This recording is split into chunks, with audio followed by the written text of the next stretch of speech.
Hey guys, today I'm going to show you how we can check the number of battery cycles that has been used in your Mac up till now. It is very easy and you can figure out how close your battery is to start degrading. To do that, you go here. There is one hidden option which is visible only when you start pressing the option key on your keyboard. Let us press the option key and look. There's this hidden option. Like when I stop pressing the option key, it shows about this Mac. But now when I press the option key, then that changes to system information. So that is what we want to click on. And now after you click system information, look at the loads of information you can actually check about your Mac.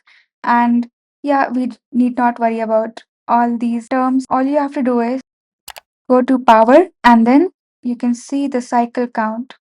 So, oh my God, my cycle count is 94 and maximum capacity is 96%, which is I'm not too happy about that because I would have preferred it to remain at 100% or at least 98%.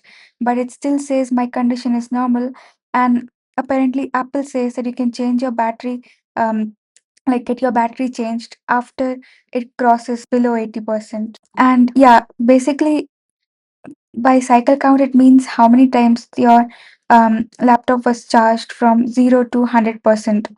That's why I would suggest that you guys don't let your laptop get full discharged. Maybe like wait until the battery goes to 20% and then you charge it, but don't charge it till 100%. Just charge it till 80%. So that will help you to preserve your battery health how much ever it can be. But sometimes, even after taking a lot of care, your cycle count ends up increasing a lot and your maximum capacity decreases.